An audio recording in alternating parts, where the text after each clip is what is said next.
Okay, everybody, we're going to start now. Having some technical difficulties, not sure what the problem is, but bits and pieces of the PowerPoint don't seem to be showing most of the titles. So just listen carefully when I read it out, and we'll move from there.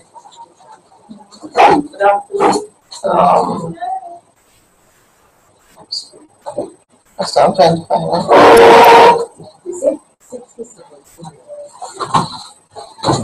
Okay, so if you look at this version, without me going to the big screen yet, you'll see that today we're focused on reading as communication.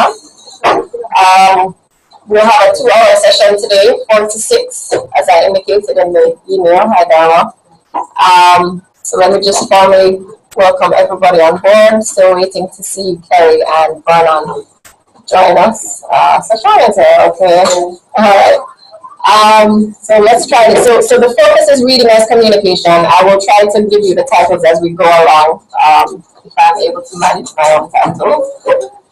But that's what we're looking at today. You're not going to see that screen once I change it. For some reason, once I change it to the regular slideshow, the titles go missing.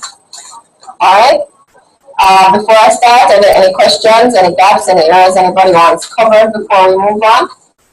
Remembering that last week we dealt with oral communication. Hopefully you remember that much. Okay. All right. I think everybody has a feeling of lethargy today. I know I am suffering greatly. You know, I travel tomorrow, and it's one of those moments when you travel and nothing is ready. So we're going to begin now. I hope everybody, Leroy, Kira, you got the handouts? Have you? Yes, okay, so that's yes. Okay, all right, great. Okay, so when that time comes, we'll move to that. All right? You're separated now? Well, she's not there. She's got her, she's got one. You want to hear that?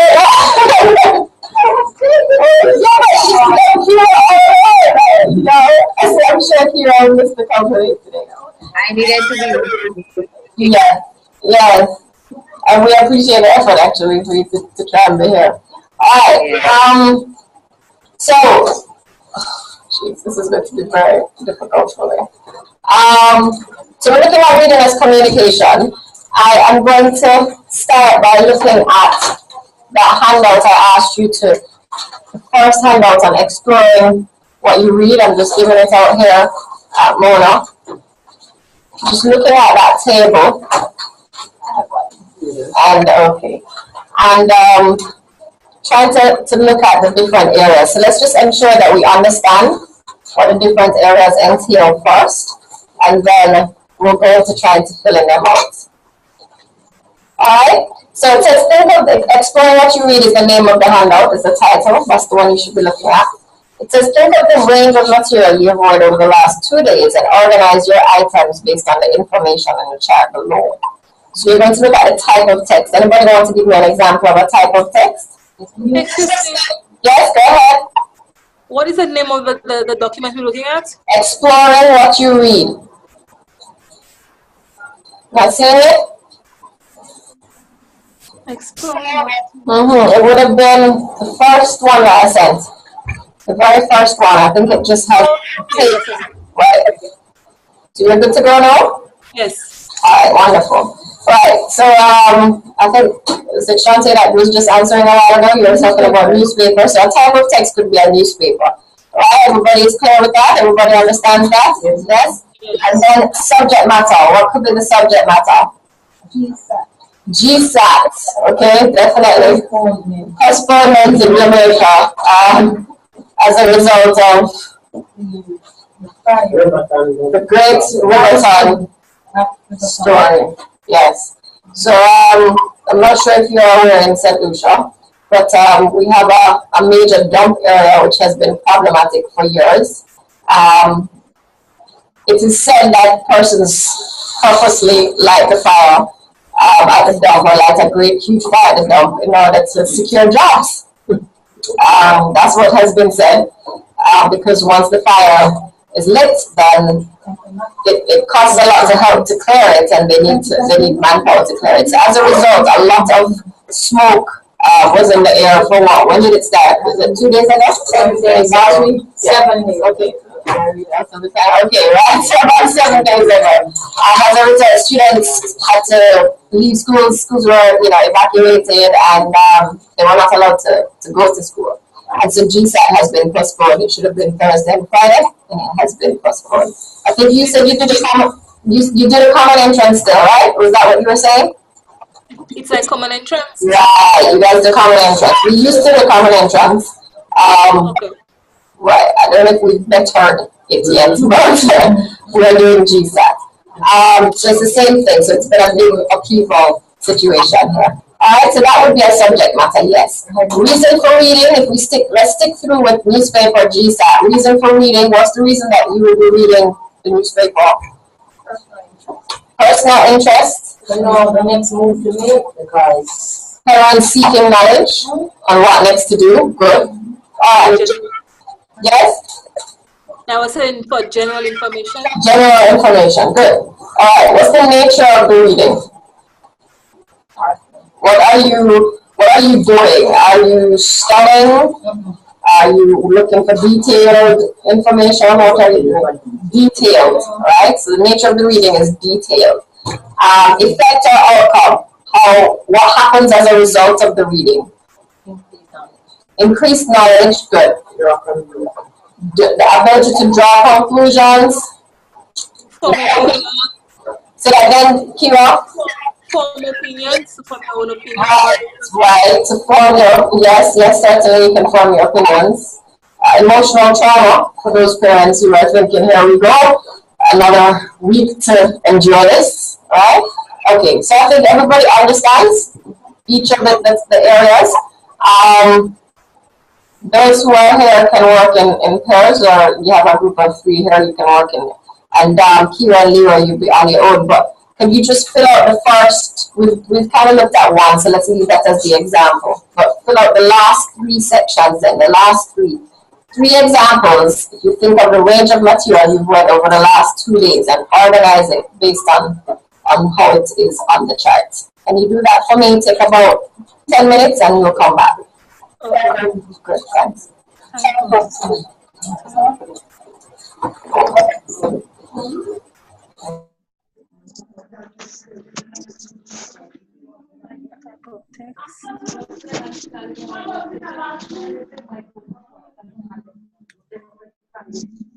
Text.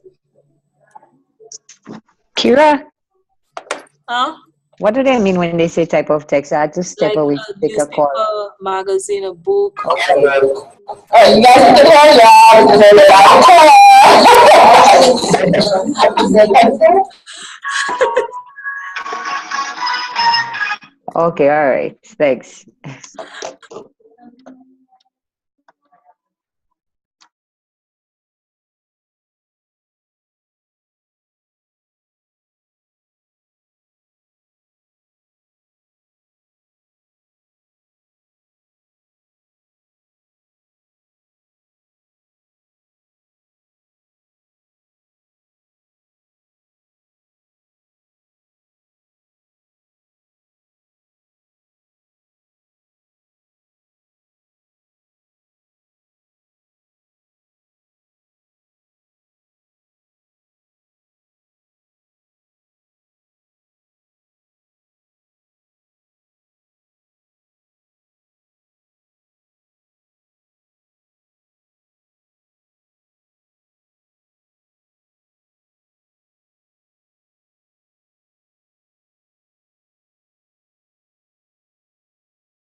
Dr. Spencer?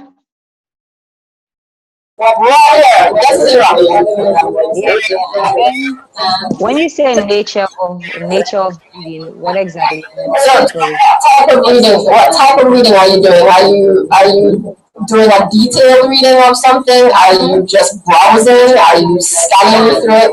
How would you define your reading? Yeah. All right, thank you. No problem.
How we going, Kira and Lira? On your way to end, need another 2 minutes, or you finished up? 2 minutes? Yes? Okay.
All right, ladies, we're gonna come back together. We must, we'll just share what we have thus far, just so that we can move in a timely fashion. Kira, can I start with you? Okay. One of my type of texts I had was a PDF document. Say that. Can I say that? A PDF document, a text document. Yes, PDF, yes. No problem. Yes. Okay. And then the subject matter was self-fulfilling prophecies. So, prophecies. Actually said, wow, that's why I was laughing. Okay, so self-fulfilling prophecies, right? Yeah. Reason for reading. Well, it was discussed in a class, so I wanted to understand exactly what it was. Okay, so what do you have? Is that what you wrote down? For reason for reading? Yeah, to gain a better insight of what was discussed in a previous class or to solidify knowledge. Yes, yes, that's fine. Alright, the nature of the reading? It was more of a study with note taking. Okay. Very close reading, yeah. Yeah. Okay. Close talking, and then the fact that I was able to understand what the Pygmalion effect of self-fulfilling prophecies was. Okay. So enlightenment or ability to comprehend. Yeah. Okay. Ashley, can I have one of yours? We did textbook, and Yes. so it was literacy. Textbook, hold on. Leon, here, are you hearing Ashley? Yes. Great. Okay, let's go. And it was increased knowledge, prepare for Hold on. Subject matter was literacy, sir? Alright. and the reason for reading was increased knowledge, Yes. prepare for class, Okay. nature reading detailed, and the effect was increased knowledge. So your objective is met. Okay. Alright. Shante? I read an online blog article on Google. The subject matter was molasses care treatment. Well, The reason for reading was for health reasons and personal knowledge. yes. The nature of the reading was to find details and the effects or outcome. I was just So the nature of reading was detailed because the nature of reading is looking at how the reading process was. detailed. Right. But the effect and outcome is still So the effective outcome was I left feeling a blog that I read. so I didn't try it because but when you read it, what happened? Did you decide to go and buy the product? Did you say I have to come back to read this? What happened to you when you read it? I wanted to try it. Right. The comments afterwards made me change my mind. Oh, the comments were negative? Yes. So Saying that it didn't work and then more. Okay. So the effective outcome was based on the information you decided not to try, whatever. Just like that. The effective outcome you can't predict what an effective outcome is going to be. It's totally individualistic and based on the subjective reality. Decided not to try based on the information being. Yes? Alright. Drama. Daily bread, Okay. subject matter, religious, reason for reading, spiritual satisfaction, nature of reading, reflective, Right. effective, effectorial outcome, spiritual upliftment. Okay. Great. Lila, that's how you. Everybody has basically said everything I have. Okay, Yes. I'll go to one that they have not said. An online article, well, many online articles. Okay. Subject matter, information, Okay. the reason for reading, self-diagnosis. We gotta do some of that, I'm telling you. Yeah. The nature of reading was basically scanning through all of these articles and the effect or outcome, identification of my illness. Wow. Pretty powerful stuff. So Shauna, let's go. And then Sonia. Type of text, email, subject matter, education, reason for reading, to be aware, nature of reading, scanning, effects or outcome, satisfaction.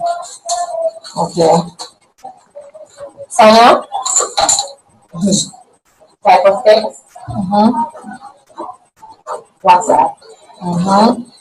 Subject matter, Yes. organized event with friend. Organized event with friend. Okay.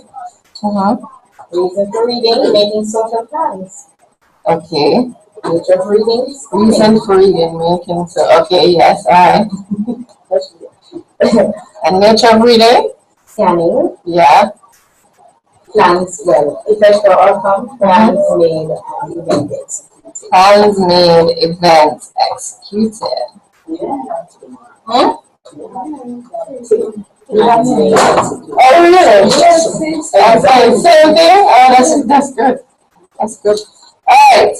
Okay, so hopefully by now you recognize the reason for this exercise. If we look at all that you have on the sheet in front of you, and all that we have shared, how many of these are done in the classroom?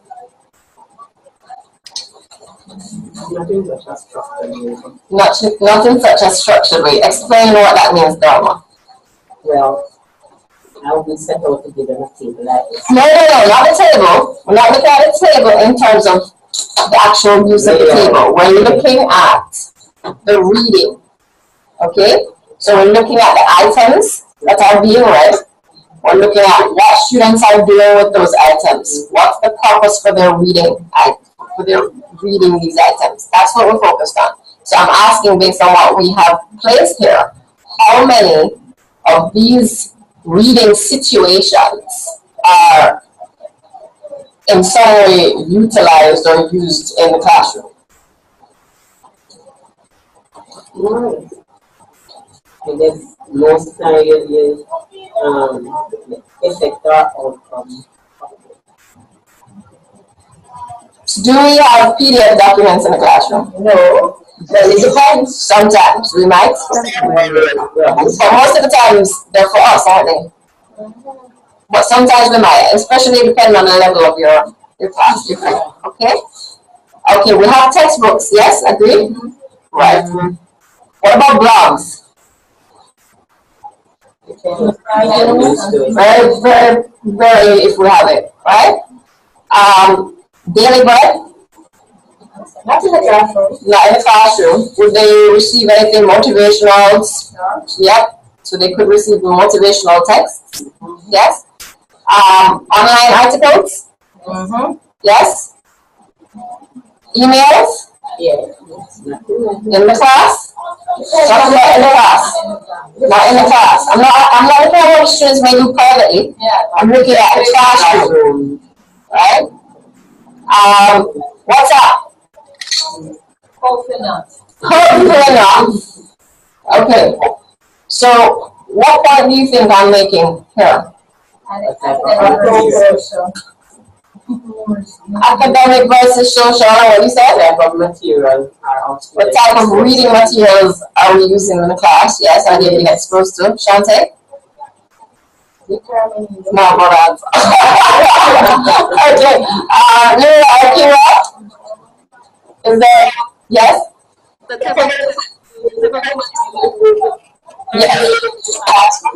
Yes.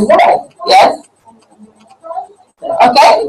So I want you to see that. Let me just go quickly to my PowerPoint, because when we're looking at reading for communication, we're looking at a variety of reasons for reading and a variety of texts. The email doesn't have to be an email that the student is writing. I could have written the email and just set it up in such a way based on whatever topic I'm doing. It's just that that's a format they're used to having. The WhatsApp doesn't have to be them on the phone. We will not tolerate that kind of thing in the classroom. But the WhatsApp could be something I formulate, create, craft for them to use, because they're used to reading these things. Yes? So I want to start by sustaining that interest and getting across what I have to teach them through these various formats that they're already accustomed to utilizing. So we read for different purposes, and that came out in all of the different experiences we just shared. We read for entertainment, we read for inspiration, we read to retrieve specific details depending on whether it's academic or general knowledge. We read so that we can learn how to do something. That came up with Chance's molasses, which is very interesting. We read to gain knowledge that later on we can apply. The literacy with Ashley, and somebody else said something here as well. But you're reading it. I think it was Sashana. You're reading it in order to gain some kind of knowledge and awareness. Okay. Everybody's fine with that so far? Yes? Alright. So what I need you to begin to open your minds to receiving is that although reading is a receptive language activity, like we said with listening, reading is not passive. Okay? It's an active thing, it's functional, and it should always involve a purpose. Students should not be reading without a clear purpose established. Alright? So focus ought not to be merely on producing or pronouncing words or syntactical structures, but the focus should be on what meaning is being constructed because of what I'm seeing on the page. Is that clear? Hopefully that will begin to shift paradigms a bit, because the reality is, especially at the lower levels, the reality is that we spend a lot of time reading to help students to read fluently, to pronounce words, to, be able to read a sentence, that kind of thing. And what this is saying is we need to adjust that. That has a place. It has a place, but we need to recognize that the process of reading is in many ways inhibited because of the traditional ways we choose to deal with it, to use it in the classroom. All right. So let's look at what problems students might encounter when they're reading a text. Okay? You might encounter a problem with the code of the text. Agreed? A while ago, we came up with bon voyage. Those persons weren't in here a while ago. We're trying to figure out. Shantae was wishing me a safe journey because I travel tomorrow, remember. So for the life of me, I could not remember the French. But then Sonia said, bon voyage, right? Would that be acceptable, ladies, in St. Lucia? Yes. Right. Okay. So bon voyage, no. If I come to somebody who doesn't know French and they're waiting for me to be nice and polite and to bid them goodbye, and I say bon voyage, they're really happy and they may look at me a bit strangely and wonder, well, this is really not appropriate for departure, because they don't understand the code. Okay, they don't understand the language that I'm using. It sounds extremist, but a number of our Creole speakers encounter that in the classroom when we use standard English only, and we assume that everybody's understanding, but a lot of the times they're just not understanding what we're saying. Okay, so the code is a problem. Strange vocabulary is also a problem. If Sonia, pretend you're at a press release, right? And you're sitting there as a member of the media. Throw out some jargons for me that the press release people might use that I have no clue what they're saying. Just throw out some words, just some highfalutin words. Anything. That the press release. In other words, when I say press release people, I'm being very extra, but the persons in media, yes, the media personnel, your jargon, your subject matter stuff. Anything. Press briefing, yes. As opposed to press conference. Mm-hmm. So pretend you're talking to me and I'm on the media. I'm with you here, except I'll have a blank stare because I won't know what you're talking about. So let's just say I'm a member of the media family, right? Mm-hmm. And you're trying to explain something about the press, whatever is happening with that press release situation. So I sent you a press briefing, okay, and you have not come. Right. And because you didn't come, I had to do a press release. Yes. And I still have not seen you publish the press release in the paper. What really happened? Okay. So everybody's seen that. So I'm gonna say press what? So what? So is it the iron that you're speaking about? But you started because it's strange vocabulary, because I'm not in that context, I'm not in that theme. And unfortunately, in countries that tend to be very power dominated, we tend to use things like strange vocabulary to exclude people, okay? And it becomes a language of exclusion. So you have doctors around you. If you think of having doctors around you, when my doctor speaks to me, I will say, okay, so in regular terms, what you're saying is because, telling me about the pharynx or the it's not working for me. Alright? So strange vocabulary can prevent, so somebody could be understanding you all this time, or understanding what they're reading, and then suddenly 2 words pop in, and because those 2 words pop in, they simply cannot understand or comprehend the rest of the text. It happens on exams a lot. I'm remembering a word because of my daughter, the word planar, GSAT people, planar, I think the word is, has to do with geometry. And when I saw the word, I mean, I've done up to 6 math, and I didn't know what that word was. And so when I saw planars, and she couldn't get any further, nor could I, with that question. Once we found out, I can't remember what it is now, but once we found out what it was, the question just suddenly seemed very simple, and she knew exactly what to do. But the one word was causing a problem. Okay, strange vocabulary. Lack of knowledge about the text. Okay, so lack of knowledge about the text is another issue. If we're dealing with a text that's looking at experiential learning, how we learn through experience, and it's not content that I'm familiar with. It takes me a while to go through, to try and ascertain what is being said, because that's not something I'm familiar with. If we're talking, however, about literature education, I can fly through the text because there's already that knowledge and experience there. So, the terms are easily understood, the contexts are easily understood, and I move through. Okay, I'm very reliant on the text when I don't know the subject matter. Okay, all right. Difficult concepts. All right, so there may just be concepts that are difficult or harder to understand than others, and so we have to keep going. So these are some of the things that students may have a problem with. Okay? Alright. Everything clear thus far? Yes? Okay. Alright, so let's look at the second table. Norma, you can help me out with that. The second table should have table 2 as the heading. Text, reader, and situation, keywords.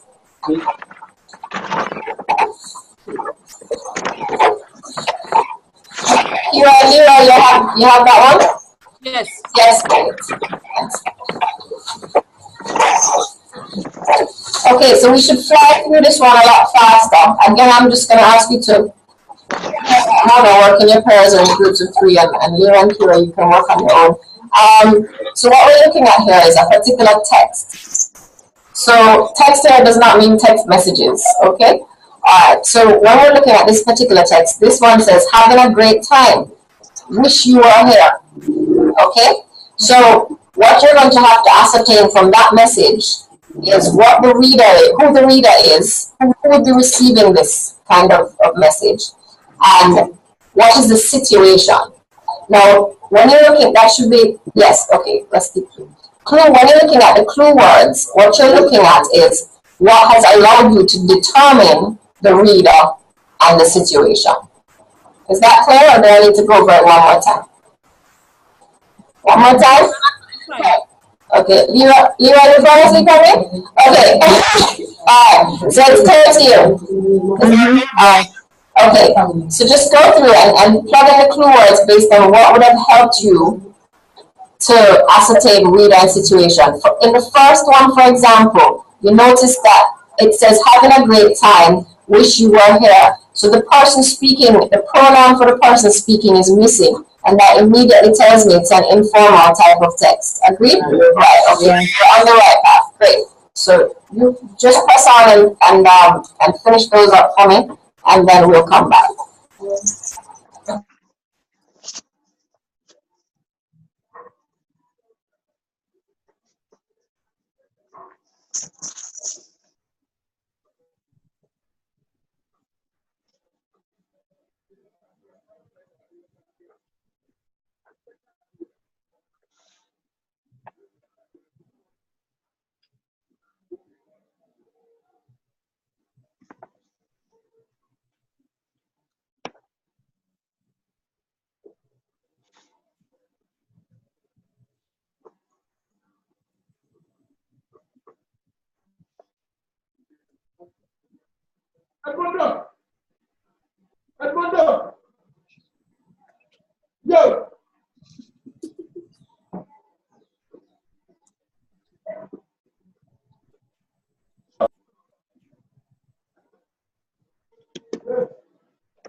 All right, let's come back if we can, just to go through this. We're looking at 5 to 5 already, and quite a bit to cover. All right, so we have exactly 4 slots, and we have 4 sets of people. So we're going to start with Lira.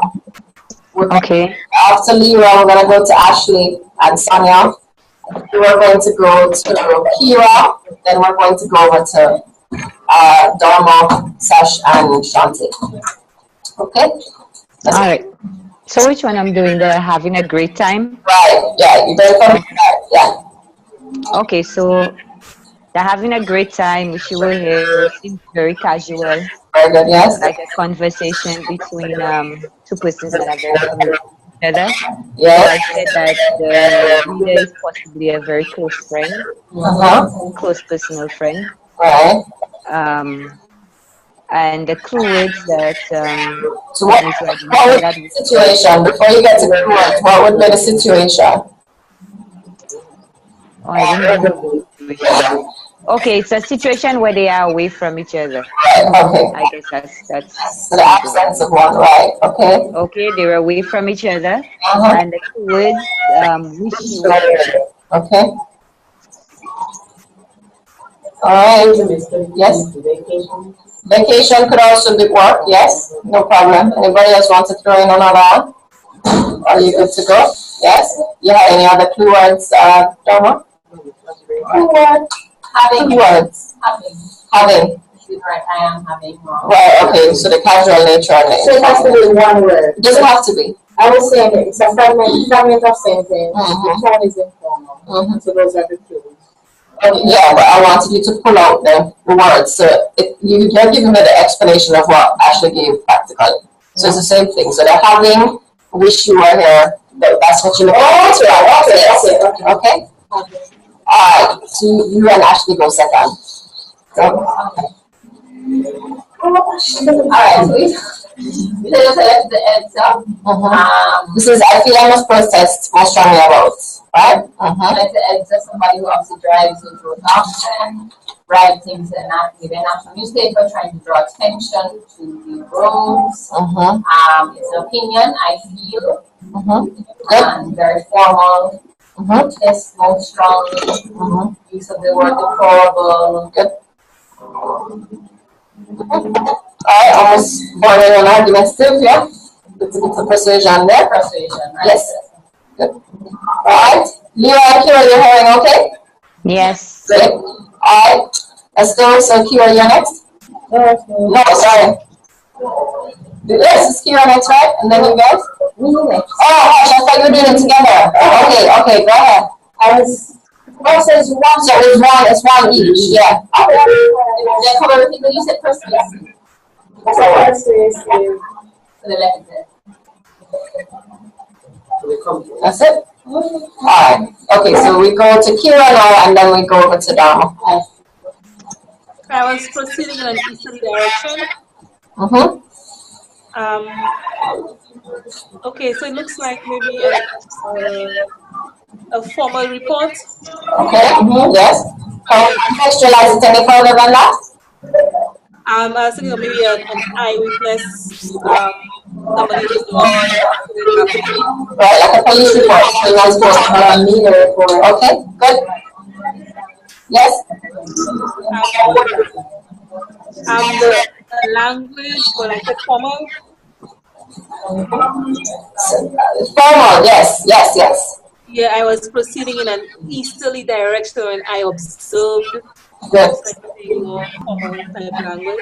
Formal and heavily subject focused. The register is heavily subject focused if you think about it, because it's sounding very legal and as though somebody had directed the person to write in a certain way. Yes?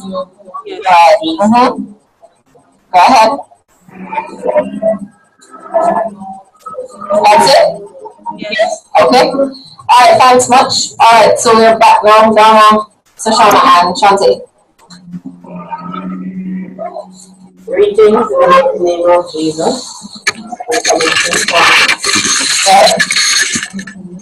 It's a situation, message, religious message. Okay. Could be not familiar because you said right. Alright, and it's two word greetings. Greetings. Okay, but so help me to understand, just because you said message, which could be both oral or written, can you classify any further than that so that I can see it as a written piece? Lecture. Right. Okay. And we say the two words would be greetings. Right. I can be a magazine. Right, and a sermon. Right. Good. What you say was Because she said formal. We're not, it's not likely that you mix familiarity with formal. Yeah. Understood? So if you're saying familiarity, I'm going to pull and think that you're trying to say that the person is what? Is aware of the congregation and something like common ground, something like there's a shared experience. Yeah, shared experience. Okay. Yeah. So that's fine. Okay, that's it. yes. And of course, you have sermons that are printed. Yes, so that's fine as well. Okay. All right, lovely. Great. All right, so let's get back to our PowerPoint and then from there. I think you guys are on the right path and hopefully you're seeing the reading as communication coming out in what you're doing. All right, we're going to run through this very quickly. Theories of reading or the reading process. And we're running through it quickly, so what will happen is if there's a gap at any point, I'm going to ask you just to indicate there's a gap so we can come back to it, okay? But we want to try and finish, and we're looking at almost 5 past 5 already, and we have at least 2 more activities to complete, okay? So reading theories offer alternative explanations for what people really consider to be the complex process of learning to read. Still an ongoing situation, more theories are still being developed, so we never want to close ourselves off, okay? And of course, as teachers, we would want to think that as time goes on, you are also developing new ways of understanding how your students read. You know your students better than anybody else, right? So there are 4 main theories of reading: the bottom-up theories of reading, the top-down theories of reading. My students tend to have problems with those words from time to time, but if you can see past them, interactive theories of reading and transactional theories of reading. And I think you might find some of these quite interesting.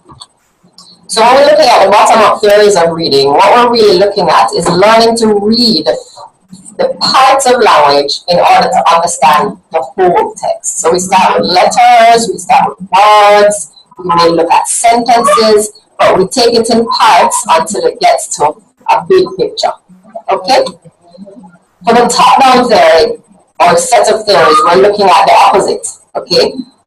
It's rooted really in the whole concept and notion of a psychology which sees it as looking at the big picture first. And so, you know, if you step outside the door, if you step through the door, wherever you are, or you step through the door and there's a big painting, what the top-down theory says, immediately you see the big painting first, and then your brain begins to think about the painting. So you may then say, oh, but look at the way in which the eyes, and look at how the color, when you came to it, you didn't see it that way by seeing the big picture.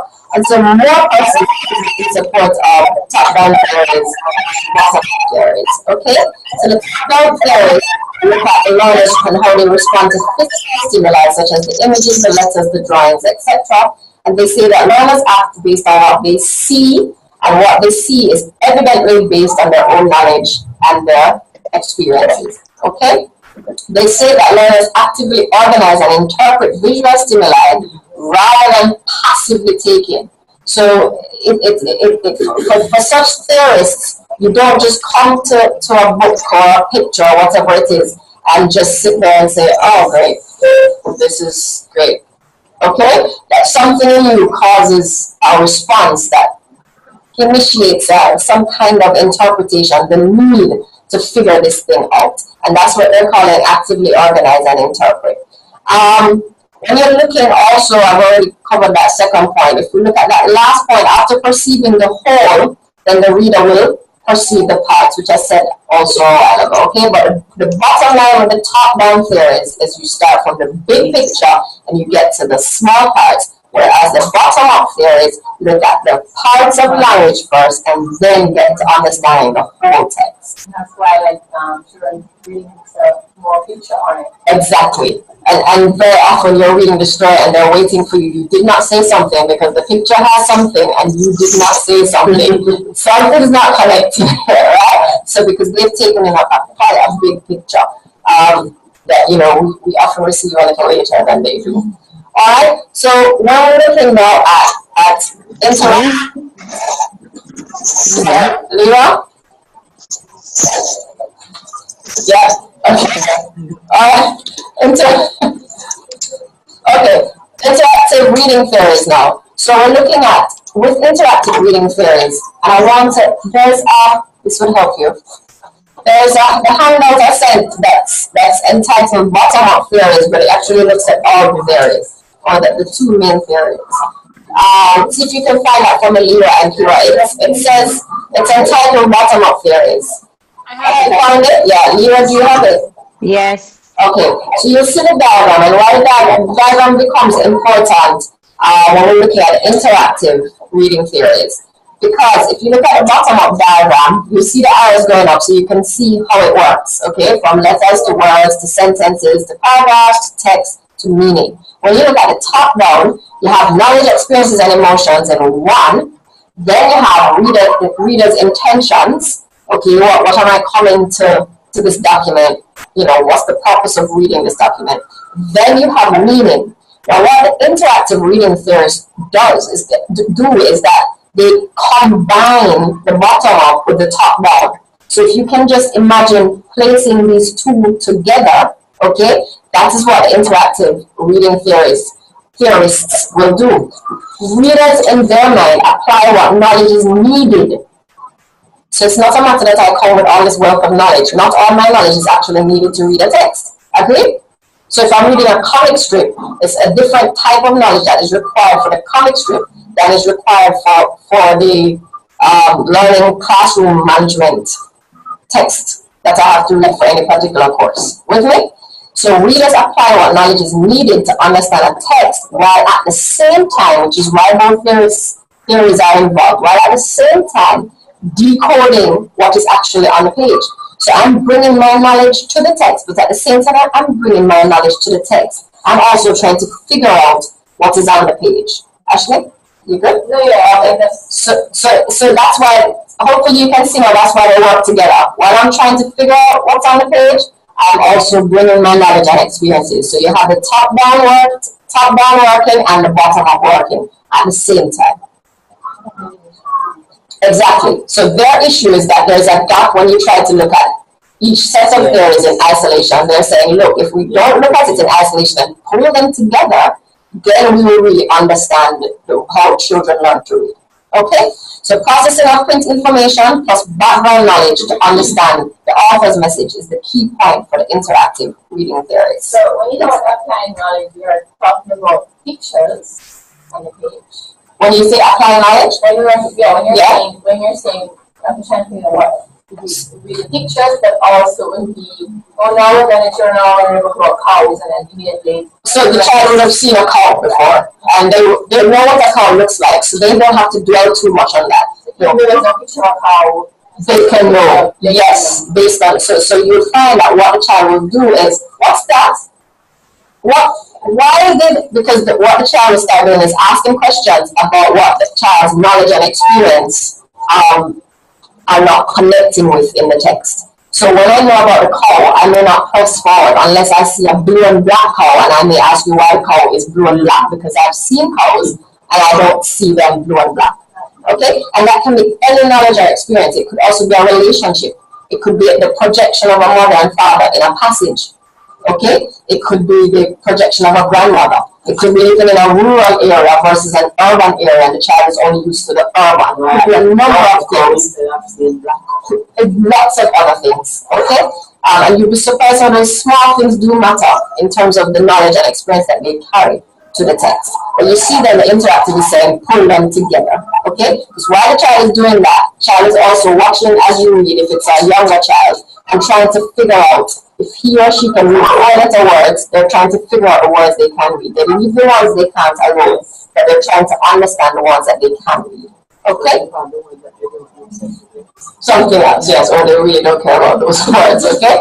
Alright, so the reader plays, and when looking at interactive reading theories, the reader plays both an active and a passive role, depending on the amount of prior knowledge with which he or she comes to the reading event. That's clear, Kira and Lira? We're good to go? Yes? Alright, so we're leaving interactive now. We're looking at the transactional theories of the reading process. Okay? Now for the transactional theories of the reading process, what they're looking at now extends. In fact, let's say it this way. It includes bottom up, top down, includes them all, but as opposed to the interactive, not as opposed because they're really extending the interactive. What they place is, if you can think of a huge circle around this diagram. Can you see the diagram? Yes? You can think of a huge circle. So these two diagrams are joined together, and a huge circle around those two diagrams, and then you have a little box that says situational context.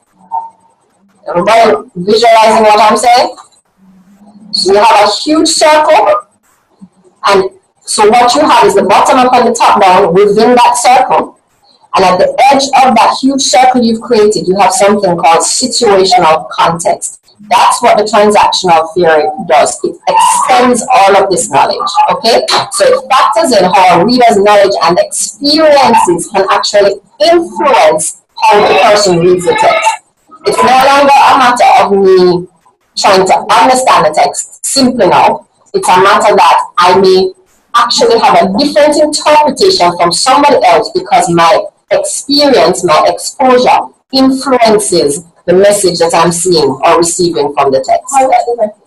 It's different because it includes a situational context, whereas interactive focuses heavily on the knowledge that the student comes with as opposed to the wealth of experience. So the transaction says there's a transaction between the text and the reader.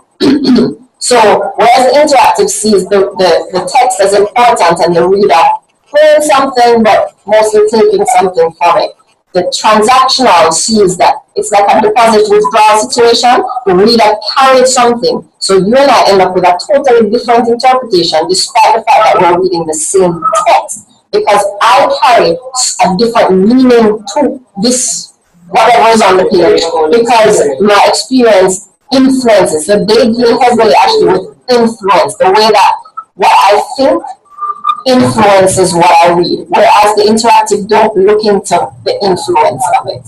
Okay? So go ahead, Kira. In interactive the reader's background. Yes. So what? And it's a very slight difference, which is why you're asking, or both of you are asking about it. A very slight difference, which is why I asked you to put that situational context in it. When you put a situational context, what you're doing is saying that not only am I reading this, so if you take Ashley's example of the call, okay? I know what a call is, so when I'm reading the text, let's go interactive now. When I'm reading the text, because I know what a call is, I don't have to dwell on that aspect of the text for very long. But that's very cognitive, okay? That's still my background, but it's a very cognitive orientation when I'm reading the text. Transactional goes further than that. Transactional says, a cow kicked me in my butt when I was on the farm. I hate cows. I don't want to read this book anymore. I have a problem with this passage. Okay? So the situational context, whatever frame that experience of the cow for me, this goes beyond decoding, this goes beyond knowing what a cow is. This is an experience I have with the cow. And because of that experience, I want to have nothing to do with this text. Okay, so they see the transaction as not just a text-oriented situation, it's a transaction because the reader carries, in other words, meaning occurs at the middle point, where the reader carries to the text and the text is also offering to the reader. And in that middle, the actual construction of meaning takes place. Is that a little clear for you? Yes. Yes? Ashley, you think you're okay? All right. So reading comprehension can be altered by influences within the reader, is what the transactional theorists will say. Okay, Dewey and Bentley have influenced transactional theories of reading. The reader, the text, and the social or situational setting are linked during the reading event. Transactional theories of the reading process therefore suggest a great interdependency between individuals and the environment in which those individuals exist. Okay, Leah, you good? Yep. Alright, I'm not ready to do that. So let's move. You should be saying, thank God. Okay. Okay, so how can we, I can't remember what I called my title, so you have to forgive me, I'm just going to go with what I'm seeing, right? So right now I'm going to look at how I'm able to facilitate the concept of reading communication within my classroom. Okay? So the bottom line is teachers should attempt to recreate, which is what, if you can think of the two activities you did earlier, this is really the heart of those activities, what the activities that says. I guess from somebody, not sure who. So if you mute until you or somebody's, I'm getting, right, okay, for the two of you muted now, so okay, all right. So teachers should attempt to recreate in the classroom situations, recreate the classroom situations in which their students might find themselves, forget that in after the recreate. Look at the texts we looked at the very start, okay? When you were jotting down the things that you read. Understand that you need to in some way connect with what the students are actually reading. Even though there's no problem with introducing them to new texts, reading as communication is going to demand that the text you use are relevant, are authentic, all those same things that we gradually will come. Yes, CLT coming right back, okay? That they're relevant, they're stimulating, they're authentic, they're real life situations, okay? So teachers should always provide that when it comes back again, a meaningful context. So the discussion of related topics to aid with making inferences. It is easier for a child to make an inference when the child is already familiar with the content with which the teacher is engaging, yeah? Does this mean that you can't introduce new concepts? Of course not. You introduce new concepts, but you understand that you can't just go and bring a totally new idea into the classroom and give them nothing with which to connect with. Yes, with which to connect, with which to associate. Because right now you're producing a block. They can learn a new concept, but carry it from somewhere. Yes, foundational, something that they already know, and move it forward. Okay? So the teacher should encourage students to learn words for the things they want to know about as well. Not just what we want to know about or what we think they should know about, but what do they want to know about. You start doing that, what you want to get to understand, ladies, is you want to motivate them to read. If you start motivating them to read, you can slip in little things that they may never even glance at without you being there. But it's because they've cultivated a habit now based on what you've allowed them to do with reading. Get them to enjoy it, okay? So you use the message of the text as a point of departure for discussion rather than the syntactic features. Let's look at it a little more closely. When you're giving them, the text here now is the reading passage, whatever you're giving them, okay? You know what you're going to teach. You don't have to have them reading for the entire time. Nobody says that. You do reading and writing. Most of the time we mix the modes, the language arts modes, okay? But the bottom line is, instead of looking at a passage and say, okay, so where's the noun? And where's the verb? And what's wrong with that sentence? And they're all focused on technical aspects. Get them into the message of that text. What is this passage about? And more than that, get them to be stimulated by having a passage that is related to ideas, concepts that are relevant to them, whether it's teenagers or primary school children or whoever.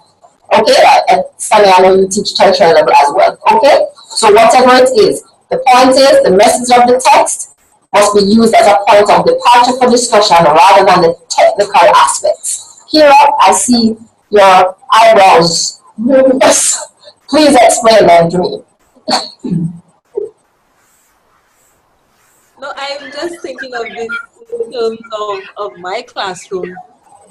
And then I'm thinking that if every time we read something we have to discuss instead of pointing out language, like when do they get to learn grammar?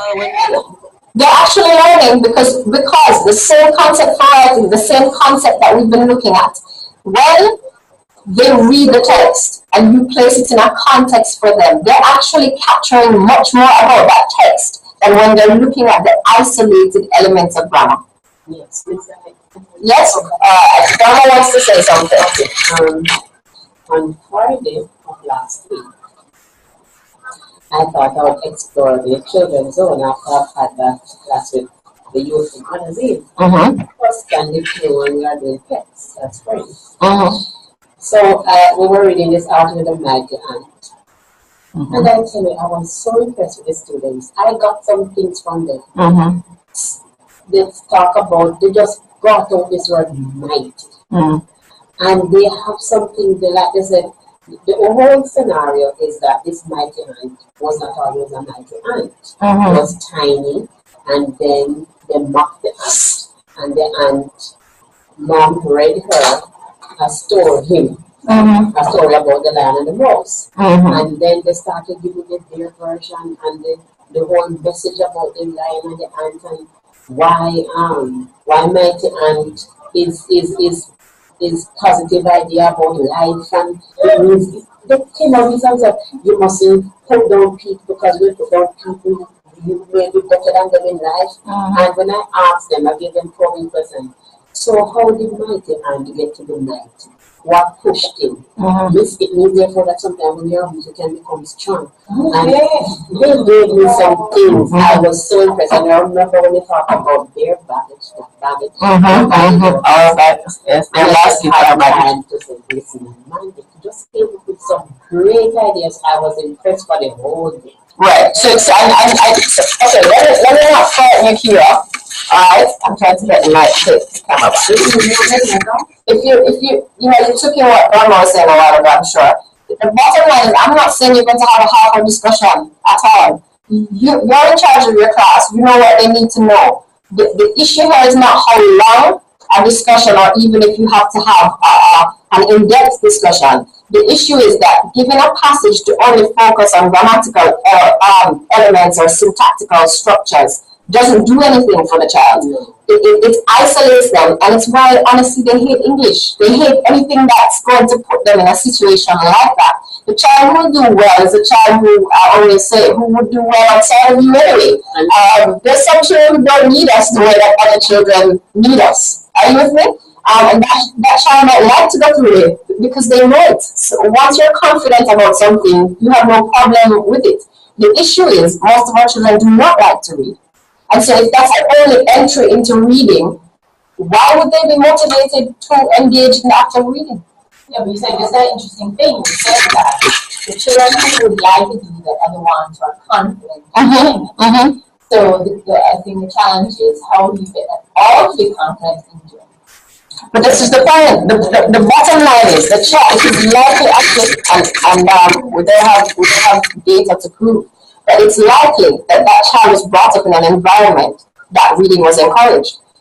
If I think of people who say my daughter's expressive without me telling them what I do, right? I would expect her to be based on what I'm doing with her, right?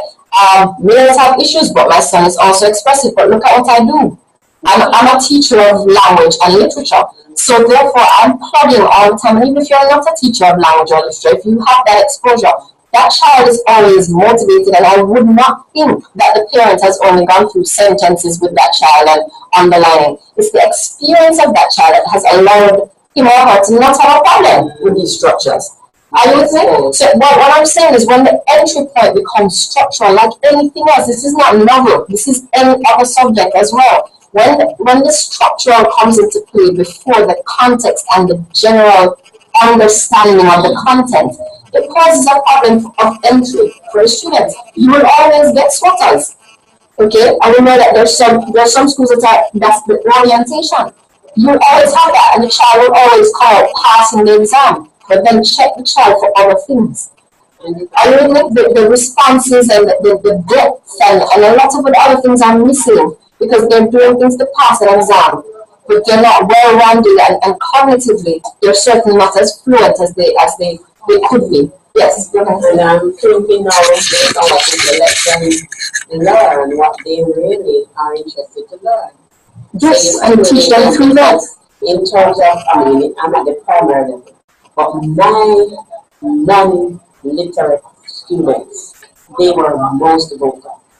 Because we brought out description, adjectives, and a little of antonyms. Because there were like antonyms.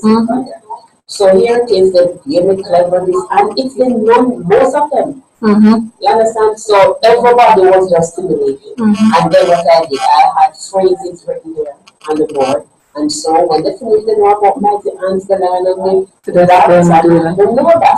No, I mean, my thing is that I think that teachers at primary level, that's such an important thing is to get them into language, get them familiar, get them comfortable, confidence, and so on. But I just see that certain parts at the secondary level, you're like it or not, it's coming out. So you better get in, you better be able to figure out, you better be able to figure out that in a passage, what's incorrect and how to fix it. Of course, but actually, this is not in any way saying that you shouldn't. You must tell them that the issue is those who learn versus structure first have problems, especially when CXC shifts a question on them.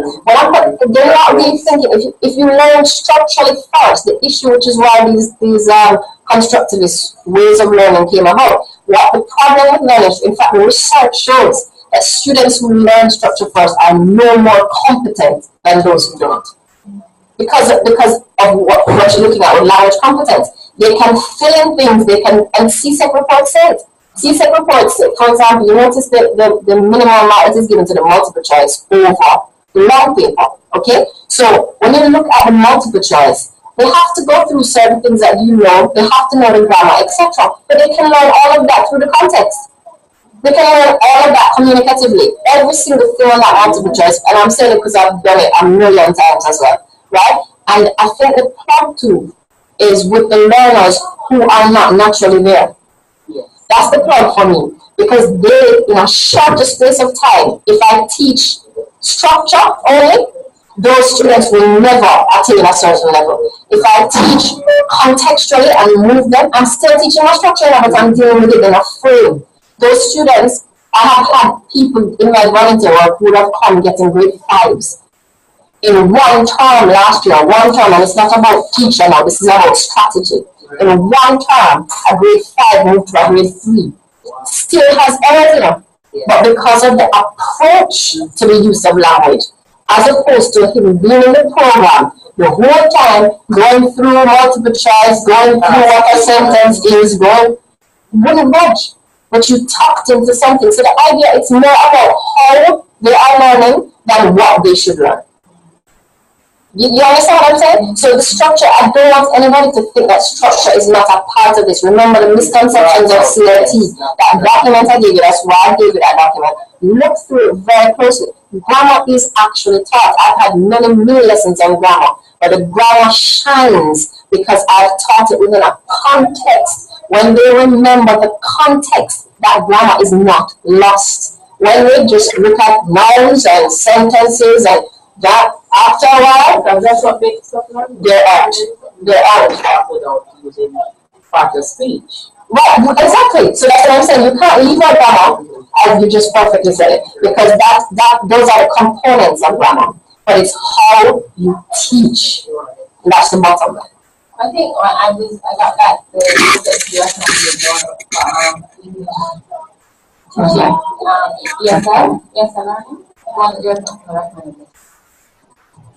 I can't remember which one it is. It's like a workbook on teaching Secondary. teaching English. Right, as a secondary. Okay, yeah.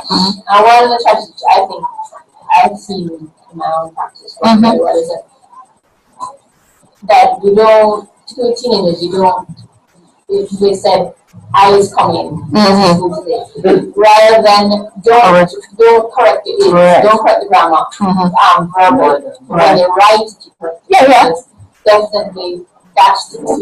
They can go back to that and they can work and it takes out of the whole pride and yes, you have to be careful how you correct. But to me, that is where I think you can make a lot of in writing.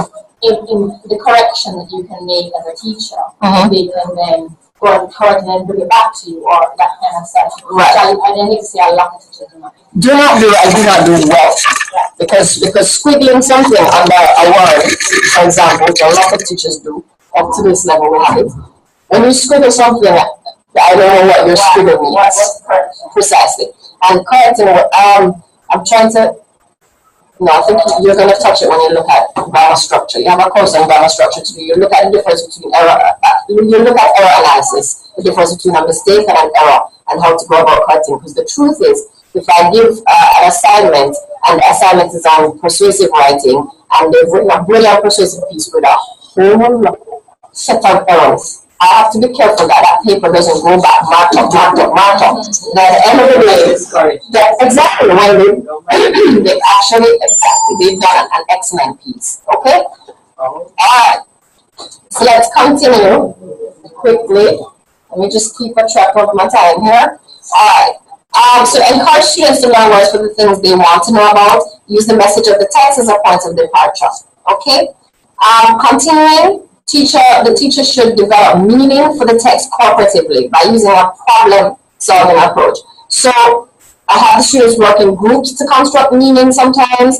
Ask them what they think about something. Don't be too quick to just shove the meaning on them, but allow them to come up with the meaning themselves, okay? And the students can offer a variety of answers, and because they offer a variety of answers, you end up exploring meaning so much more. You're getting to the heart of it. And again, they realize, oh, this reading is not about sitting down here for half an hour just trying to figure out what these words are saying. Okay? Create a learning climate where your students, as Ashley just said, are comfortable to make mistakes. Please. I know Jamaica, I'm not sure about St. Lucia, around here, but I know we are heavy on the criticism, and it's not the constructive criticism either. Okay? So it's almost as though we get excited when a child does something wrong, but to say, ha! Gotcha. Okay, this is not it. Okay, and it's true. It's unfortunate, but I've seen it happen. Yes. So much still teaching second languages. Yes. Yes. I remember when I was in high school and I was writing my paragraphs in French, I would often wonder, why is it that there were so many corrections, but I got so much? But what I realized is that I was marked, I was given the marks just the same because I expressed what I wanted to say, but it wasn't correct. It was the correct grammar right. Yeah. So I got the marks nevertheless, and it's the same strategy I use with my children. Yes. If it is that you can tell me what you want to say, and you say it, and I can't identify what you say, then you go ahead and you get the mark for that. So when they get back the papers now, they're not going to say, well, boy, I can't say this and this is hard. Exactly. So that pushes them more, and the next time around, you find that some of these same mistakes will eventually be eliminated. Yes. Yes. Okay. Alright, so let's go back to quick. Okay, that was the camera. Alright, so you need to accommodate someone's varied interpretations. It's not a problem if a student disagrees with you and has a different opinion from you. And it shouldn't be seen as a problem. And differences should be encouraged in that way, as long as, of course, things are valid and accurate as they go along. Okay, so reading comprehension involves more than knowledge of vocabulary and syntax. I say this in an era where literacy is the cliched word, where everybody is plugging for literacy, but very few people actually know what literacy entails. Alright, students also need to acquire the ability to perceive the exact nature of the passage being communicated. In the same way that you looked at the nature of the passage a while ago, they need to understand what is being expected of them. What type of reading is this? A lot of the things that we take for granted, but if we just put those things in place, the students will concentrate less on minor things and be able to focus on the exact thing that we would like them to focus on. Okay? Is it a short story that they're required to do? If it is a short story, what are the elements of the short story? Do they know them? Did we just ask them to write a short story? Do they realize that characters are there, that they're major and minor characters? Did they realize that there's a plot? What about the plot? Have they been through the sequence of events? Can they write it? Have they seen models of it? Short stories? If it's an informative text, can they figure out that it's informative and not persuasive? Have you given them the structure to understand the differences between a persuasive piece and an informative piece, an expository piece, that kind of idea? Okay? Students will have to learn how texts work, and that's so big. CXE reports will speak to it as well in the second section of the paper. It's going to be needed for GSAT as well. They must understand how is this text functioning, because if they don't get that, they will not understand the expectations of them as readers and responders to this text. Okay. Reading materials must be selected based on intrinsic interests of a specific group of students of a particular age or background. So I can't even come here and say, if the child is 7 to 9, this is what they should be reading. You stick to that. If you are out of that, are you with me? You do it.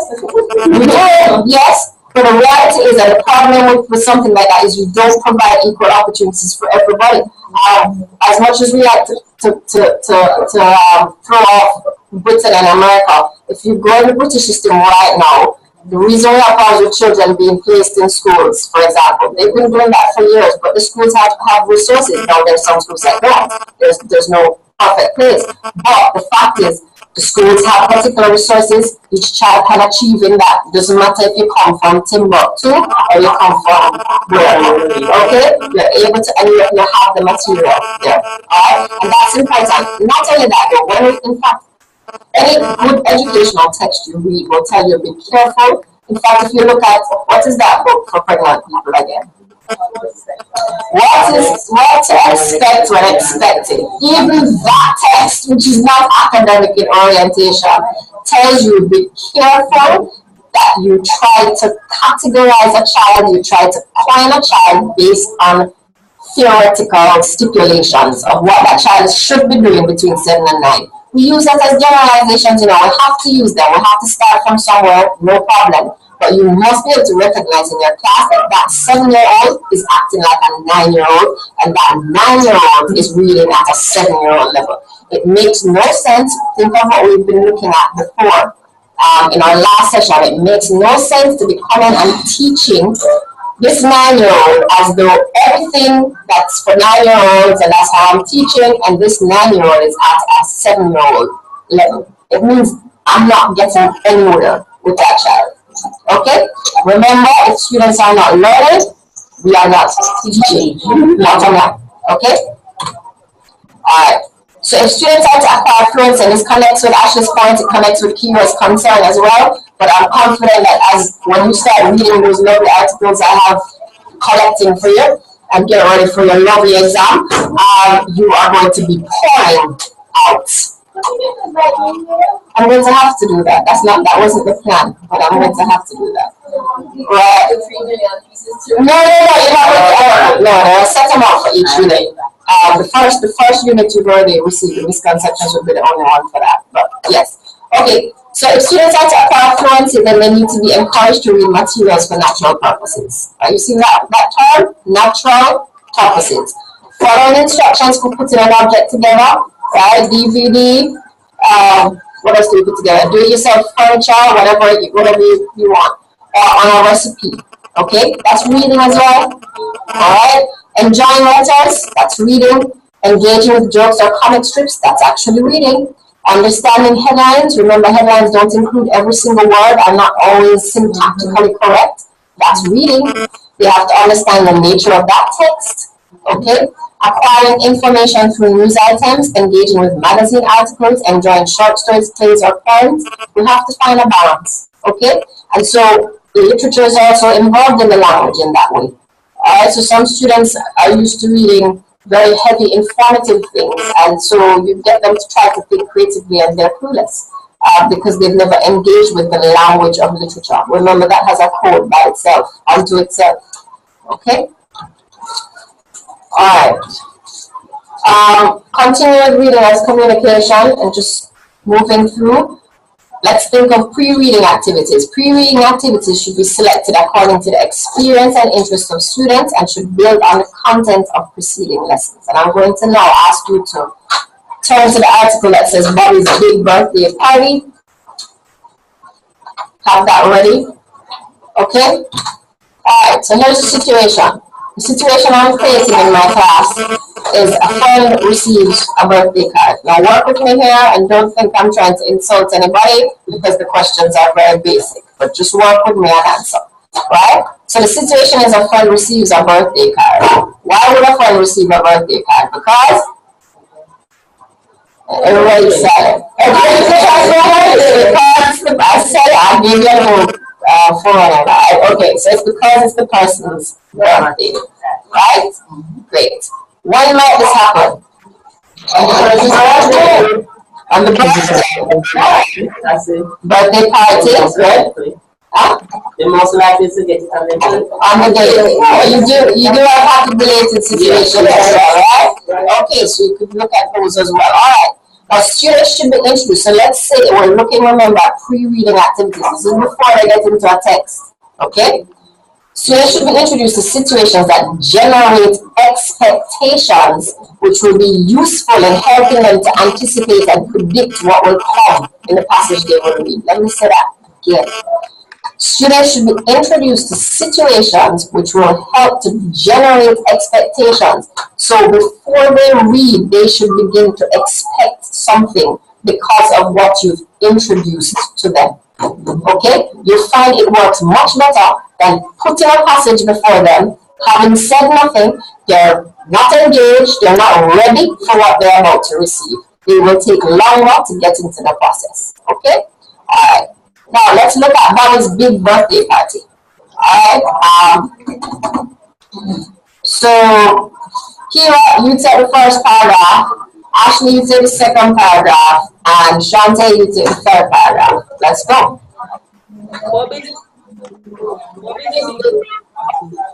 When Bobby turned 6, his mom and dad had a birthday party for him. 20 of his closest friends joined in the party. Everyone wore birthday hats and had birthday cake. The birthday cake was colored blue and white, which are Bobby's favorite colors. 6 huge candles were on top of the cake. As the day went on, the children played kickball in the backyard. Bobby played first base, Sally played outfield, and Bobby's dad was in the At the end of the party, Bobby asked his parents if he could have next year's birthday at his zoo. His parents agreed and everyone cheered. Okay. We have a very simple text. Agree? Grade level was it? Approximately grade? Oh yeah, grade 2. Grade, yeah, this is the end of grade 1?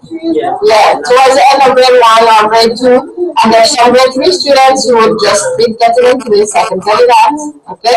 Alright, so the situation would be that the child receives a birthday card. Shall we carry to the classroom birthday cards? Think of what I'm doing here, okay? Think of CLT at work here as we go through, alright? So I carry these birthday cards, and I say these are invitations, or I can say these are birthday cards that so-and-so received, whatever I'm going to say. I'm going to carry either birthday cards or invitations, something party-oriented. With me? I ask a few questions, or if I don't ask a few questions, we discuss certain things about the features of the card, whatever it is based on your focus. But I do this before I hit the passage. Okay? By the time I get into the passage, certain words would have already been standing out. Birthday, party, feelings or emotions surrounding a party. A child may say that they've never had a birthday party, may give me a clue as a teacher that I'm going to have to do a little more scaffolding than I thought. Because if you've never experienced a birthday party, not only are the feelings not there, okay, but certain realities or experiences connected with birthday parties would also not be there. Are you with me? We do that and we get into that, and you can think of all the creative ideas for that. Then we get into the passage, right? Now you notice that there are multiple choice questions at the end of the passage. You can choose whether or not to get into that, but I brought this specifically because I wanted to show you how structure could still come back in. I'm using multiple choice, which is considered standardized testing, which is considered a very traditional thing to do. But what I'm doing with it is non-traditional. Are you with me, everybody? Ashley? You're with me? Alright, Lyra, Kira? Alright, I'm saying this because we have a syllabus to follow very often. We have textbooks to use, right? We have things that are considered traditional, especially based on the new constructivist approaches to learning. But there are ways in which we can utilize these same things, but it's how we approach it in the classroom that makes it different. Alright, so my focus would not be on these questions. So I'm not going to sit, I didn't just come and give the passage to them and ask them to sit and read the passage and answer the question. We did so much more than that, and these questions are going to be the easiest part of the entire lesson. Whereas if I did it the traditional way, these questions would become the focus, the energy would be consuming the questions, they'd be worried about getting the questions wrong, and the questions then become the horrible part of the lesson. Yes? Going to do, for example, like you've done discussion, some samples, ready passage out loud, and we'll give you a kind of like, maybe you could do groups, Yes. have coloring groups, and give them like clues as a mystery. To solve? Yeah. Yes. So, and you don't have to be doing it. You're focusing on exactly. Actually, without doing it. right. Yes. And then they go back and That's fine. The bottom line is what you're trying to get at is what are the skills they need to learn and what is the content I need to cover. However you do that, that's what you're trying to get at, right? Which is what most people just don't get. I can give you multiple choice, but I can do something else too that can get out the same answers, probably even better quality. Okay, because remember the multiple choice would have stifled their own natural responses. Okay? Alright.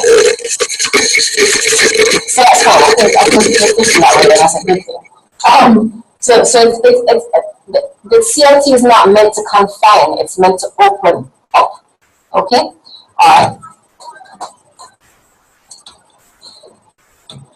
I think I should just went into that so we can leave that. Text may be read in meaningful segments when reading takes place in class. Now, I'm bringing this in because persons now, I don't want anybody leaving feeling, okay, no more read aloud. Everything has to be dramatized. Everything has to be really, really fun. Okay? Just calm down. Okay? Alright, so text may be read, but they organize the way you read and again set a purpose for the reading task. Purpose is just paramount, okay? You can read the text orally by the teacher. The teacher can read the text. what's the purpose of this comprehension? Yeah, but it's going to be larger because I'm going to have a situational thematic focus because I'm using context. So they're going to learn much more than just comprehending that text. They're going to learn different things that I want them to learn in that class based on the situation in the passage. Awareness, cultural awareness, situational awareness. I can learn a concept, different things, but they're still comprehending. Okay? Alright. So orally by the teacher, silently by the students, and these are the formal ways that read alouds would take place, okay? Or reading in a meaningful way. Orally by students after a silent reading or after an oral reading by students. Right? Let's move this so I can. The class or group reading helps to what? Develop fluency, believe it or not. Okay? Some people avoid it because of children who will get embarrassed because they cannot read. But you should know the student and know which part of the thing to give the students. You also should set up a classroom environment which tolerates, you have zero tolerance for comments like stupid, like idiot, like you can't read. Zero tolerance. Up to tertiary level, I have to set that. I'm serious. A student in undergrad will make a comment and somebody will say, you're a fool, answer. And I'm saying, no, you don't have the right to enter into that kind of discussion. Okay? Alright, so but the fact of the matter is research shows that class or group readings actually develop fluent reading. They're hearing it more, they're hearing better readers, those of them who are not good readers, and others are getting a chance to help those who are not as good as they could be. Alright? But understand what happens. You have to do this in meaningful segments, not word by word. Okay? That's the important thing there because we tend to do a word by word reading. And, say and, very good, Tommy. Next word, John, that's like said, that, no, then tell us it. That, there's a TH right there that you're not getting. It's not that. It's that. By the time the child is finished reading the passage, the child has no clue what you are talking about, what passage is talking about. Everybody is totally frustrated because they've had to sit and wait and go through all of these corrections. Who would not, no seriously, who would not hate reading in that situation? Yeah? So doing meaningful segments is not that you don't have time to correct, right? But as Ashley says, choose the times that you're going to focus on correcting. Okay? It is better to model the right thing than to stop every minute to correct the child. Okay? Alright. Kira, I hope I'm not missing any frowns over there. Okay. You're good, Kira? Okay. Discuss possible meanings of new vocabulary, offer explanations only when necessary. This is how we can help them through reading processes. Encourage students to work out what? Meanings through analysis or context clues. And an analysis of words means, okay, so what does this word mean in this context, okay? As opposed to just looking at the bare essentials of the word. Encourage students to draw inferences from the context. So don't be too quick to teach, to believe it or not. Don't be too quick to jump in. So you missed that. So did you, so what? Okay? But it's true. I've seen so many language classes like that. The teacher is just very excited to say everything. Just give the student a chance, just ask the student. So what do you think? Sometimes it takes time. Yes. Yesterday, my son well, it was fine because it was going on because the teacher said any questions and then 5 seconds to move on. You so good. So in other words, it didn't matter. Yeah, it didn't matter. Yeah. It's just asking for formality. Yes. He was just so dying hairs on voice. Oh my gosh.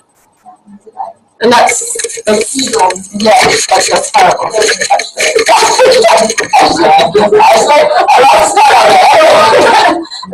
continue. Okay, but that's an important point. To just ask questions because sometimes remember too hard and wait for the answer. Yes, that's a good point. And remember, think of how long it takes you to prepare a lesson when you're really getting into a lesson, how long it takes. And you get all that time to think through and change your mind. And, you know, you can imagine giving it to them. They need time too to try to understand and ascertain. Okay? Boys especially, I agree. And we really should be teaching them in different ways, but we'll come to that. So provide explanation of new structures. You're going to use something and you're introducing something new. Explain it to them. Don't just introduce and give a definition and then hope they'll understand it. Explain, go through it, show them how it works. Okay, and these are where you have your mini lessons. Use analogies with structures previously learned. So don't just introduce the new structure and leave it. But if you've learned something from before, or you just taught something before, you've taught parts of speech, whatever you've taught before, associate it, connect it so that they can use the same process of scaffolding that they've learned with the old structure to help them with any connections with the new structure. Okay? We've said most of that, so I'm going to move. Let's look at quickly some ways we can promote. We have about 7 minutes left. Promoting interaction between reader and text. Now, there are 2 ways of promoting interaction. Remember, when I say promoting interaction, we're immediately dealing with communicative language teaching approach. Okay? Almost synonymous. Alright? So, how do we promote interaction? We have promoting interaction between the reader and the text, and then we have promoting interaction between the reader and another reader and the text. Okay? So, when we're looking at between the reader and the text, students can draw a picture to illustrate what was read. I'm sure some of you have done this before. Students can look for specific information. They can select a meal from a menu. Again, as Shoshana said, the key is to understand the importance of teaching language, teaching English as a second language. Okay, the very concepts that are or principles that are utilized in teaching teaching English as a second language need to be utilized here. All right. So you do look at a meal from a menu. They must be functional learners of the language, able to use it in real life situations. Or really, what's the point? Right? You identify times of arrival and departure for a bus or an airline, right? Again, Spanish, French, you should be able to recognize that quite easily. Situations that you would give the student. Students should read passages and then list important facts or ideas very selectively. Students can correct sentences that contain wrong information, and this I find is extremely productive.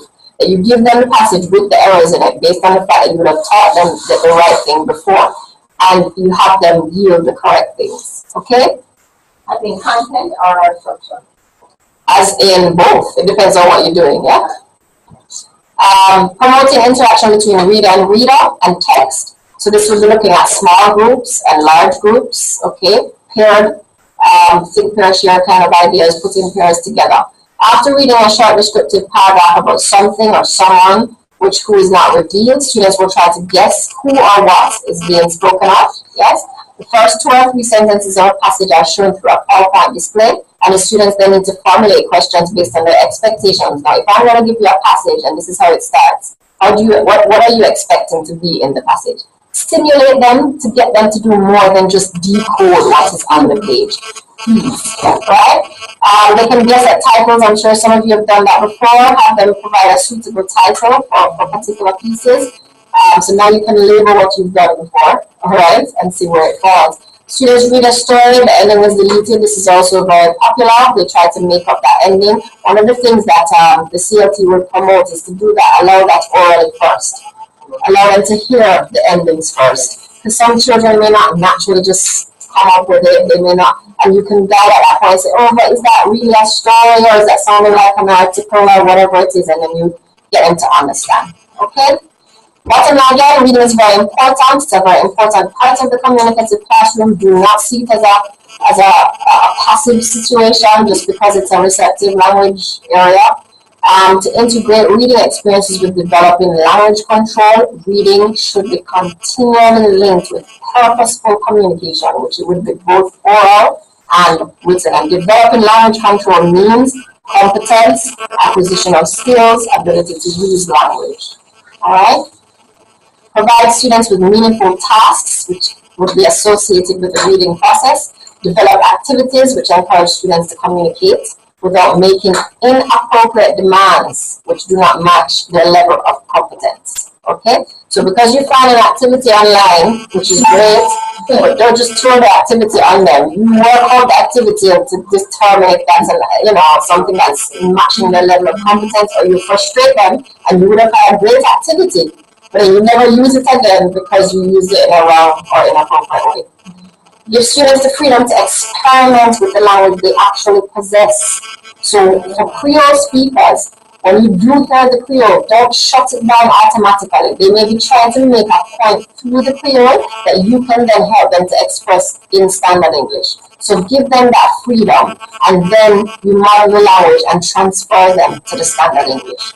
Create a classroom environment which has a non-corrective atmosphere. Again, I think the Caribbean is exceptional with this. I think we need to be very careful. Seriously, we don't have a very positive way of helping students through. We cannot approach it coming to you, Sonia, that students, remember when you teach something, we take time to learn, yeah? So when you teach something, they may not get it right away. You don't need to label because they haven't. You need to recognize where they are. Sonia, you were saying something. Ask them to mark their own papers. For example, like today I said draft student. I could not understand the handwriting on this. I have not marked them. But can you do me a favor? Can you sit here, read it, and tell me what grade you think you should do? No, that's actually a strategy. So that's fine. It's just for you to normalize with it. You have to make sure you know. Yeah, and I questioned her through, and I said to her, okay, so what grade do you think you should get? Miss 4. So what? 4 out of, I said, out of 10, what should you get? She said 4. And I said, why is that? And she went on to say, Miss, because it's you would mark it, and I know. So I said, so why do you think that today? And she went on and on. I said, okay, well, it was a pop quiz to write on Heroes Day, the significance, and the mere fact that you pointed out this, that, and the other, said that you knew something about the significance, and so on. And I went through and was just having a discussion. And she said, Mrs. 7 then. and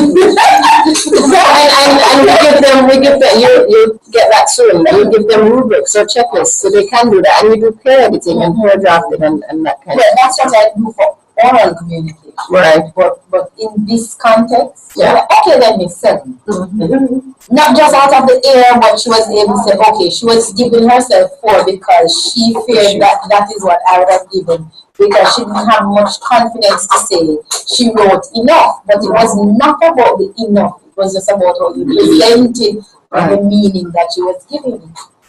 I was thinking in terms of a strategy. As building her own confidence and understanding of what is being looked at as well. Alright, ladies, thank you. As usual, it was great. Hi, Lero's daughter.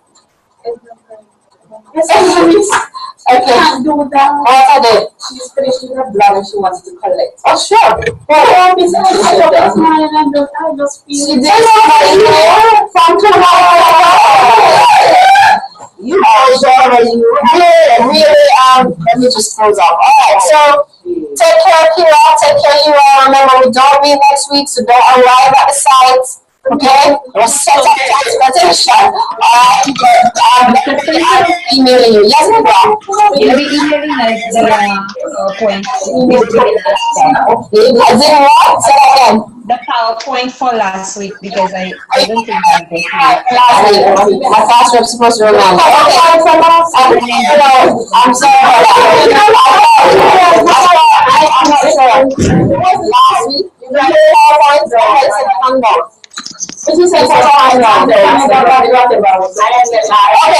check on that. Please, I'm going to ask you if you see something like that, because I moved from one thing to the other, honestly, and I thought I said it. If you see something like that, can I just ask you to email me or send me a text message right away, please? Because it's never the case. I always ask you guys to give me until Thursday. Okay. So usually mornings I used to send it out. So if you don't on Thursday morning, it's a problem. No. Okay, and with regards to the assignments that was due today. Well, I sent an email about the assignment, and actually you guys are the reason that I extended the deadline, because you're supposed to be given the opportunity to upload. RBAE is not ready. Uploaded where? It's on RBAE. Where's that? I just got my phone. Right, so I've extended the date. We're not supposed to collect things via email, but if they don't set up RBAE, that's what I'm going to be forced to do. I was told categorically not to do it, so I asked them about it. But I was told that it's not something they prefer, because if students complain, they cannot track it. So what I'm going to do is I'm going to give you my work email address, yes, instead of the one I've been using, because the system can track that one. And so I've been those, and that's my plan B. Okay, but I believe most persons were here for the extension, so that's why. Take care of it. Please, email. I think we sent it to us like 5 minutes.